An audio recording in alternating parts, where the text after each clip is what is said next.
আসসালামু আলাইকুম প্রিয় দর্শক শ্রোতা, এটিভি সংবাদে আপনাদের স্বাগতম। আজকের আয়োজনে আপনারা দেখতে পাবেন বুড়ি হয়ে গেলে তোমরা তো ক্রাশ বলতে পারবে না, বললেন নায়িকা পূর্ণিমা। এরপর দেখবেন মেয়ে মানুষের বয়স আর ওজন জিজ্ঞেস করতে হয় না, বললেন দিঘি। এই বিষয়গুলো নিয়ে সম্পূর্ণ বিস্তারিত জানতে ভিডিওটি না টেনে শেষ পর্যন্ত দেখুন। বিয়ে করেছেন দেশের জনপ্রিয় চিত্রনায়িকা দিলারা হানিফ পূর্ণিমা। তার বিয়ের খবর সামনে আসতেই অনেকের মন ভেঙেছে, আবার অনেকেই শুভেচ্ছা জানিয়েছে। এরই মধ্যে কিছুদিন আগে 41-এ পা রাখা পূর্ণিমার রূপ নিয়ে নেট মাধ্যমে চলে নানা মন্তব্য। অনেকেই মন্তব্য করতে গিয়ে তাকে 3 প্রজন্মের ক্রাশ তকমা দিয়েছেন। কেউ বলছেন তার বুড়ি হওয়া বহু দূরে। তিনি যে অনেকের ক্রাশ তা জানা বাকি নেই স্বয়ং নায়িকার। পূর্ণিমাও জানেন বয়স একটি সংখ্যা মাত্র। এক পুরনো সাক্ষাৎকারে সেই ইঙ্গিত দিয়েছিলেন এই ঢালিউড ডিভা। অভিনয় জীবনের 20 বছর পূর্তিতে একটি জাতীয় দৈনিককে দেওয়া সাক্ষাৎকারে চলচ্চিত্র যাত্রার কথা বলতে গিয়ে পূর্ণিমা বলেছিলেন, ক্যারিয়ারের 20 বছর আর দীর্ঘ জার্নি নিয়ে একটু ছোট করে বলি। দীর্ঘ জার্নি নিয়ে বলতে গেলে তো আসলে 2 লাইনে বলে শেষ হবে না, কিন্তু একটা ঝামেলা হয়েছে।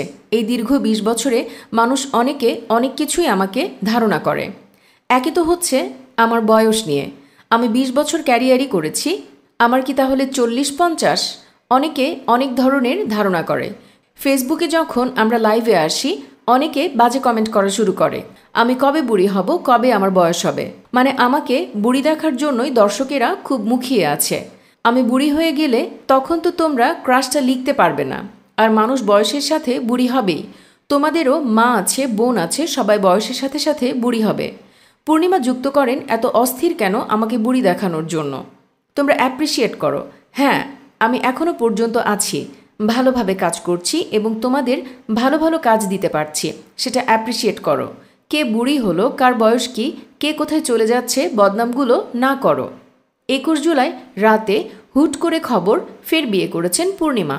বহুজাতিক একটি কোম্পানির মার্কেটিং বিভাগের উচ্চ পদস্থ কর্মকর্তা আশফাকুর রহমান রবিনের সঙ্গে গত 27 মে বিয়ের পিঁড়িতে বসেছেন তিনি। এই খবর নায়িকা জানিয়েছেন গতকাল 2 মাস পর। তার বিয়ে প্রসঙ্গে পূর্ণিমা জানিয়েছেন, 3 বছরের বন্ধুত্ব আমাদের, 2 পরিবার আমাদের মতামতকে গুরুত্ব দেয়, পারিবারিকভাবে বিয়ের আনুষ্ঠানিকতা সম্পন্ন হয়েছে।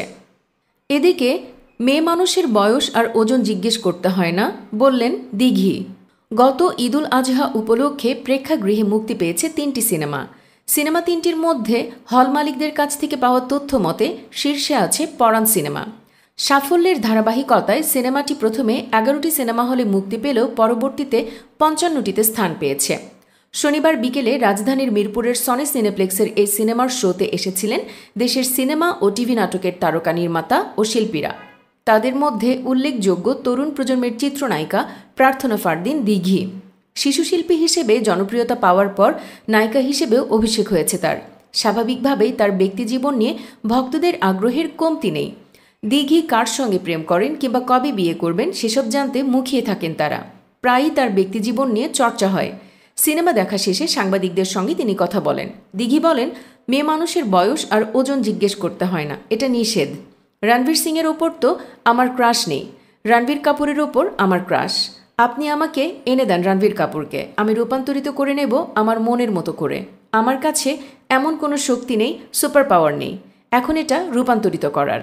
কার সঙ্গে প্রেমের গুঞ্জন, এমন প্রশ্নের উত্তরে তিনি হাসতে হাসতে বলেন, আমি কোনো গুঞ্জন চাই না, আমি পিওর কাজটাই চাই। তবে প্রেমের গুঞ্জন এটা যার সঙ্গেই হোক এখন বলা যাচ্ছে না, যে কেউ হতে পারে। এখন অভিনয় নিয়ে কি ভাবছেন, এই প্রশ্নের উত্তরে তিনি বলেন, আসলে শিশুকালে তো অভিনয় করতাম না, আমাদের যা শিখিয়ে দিত তাই স্ক্রিনে ফুটিয়ে তুলতাম। আর বড় হওয়ার পর দায়িত্বটা অনেক বেড়ে গেছে। বাচ্চাদের তো আসলে কোনো নিন্দুক থাকে না, আর পরিপূর্ণ হওয়ার পর হেটার্স থাকবে, সমালোচনা আলোচনা সবই থাকবে, এটাই তো স্বাভাবিক। বর্তমানে কোন ধরনের গল্পে বেশি আগ্রহী দিঘি, আসলে অনেক কিছুই তো সময়ের উপর নির্ভর করে।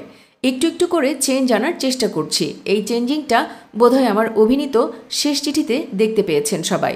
যারা দেখেছেন তারাই আসলে বুঝতে পারবেন আসলে এখন কোন ধরনের চরিত্র বা গল্প নিয়ে আমি চিন্তা করছি। আসলে আমার ভুলটা যত মানুষ ধরিয়ে দিতে পারবে ততই আমার ভালো কাজটা দিতে পারবো।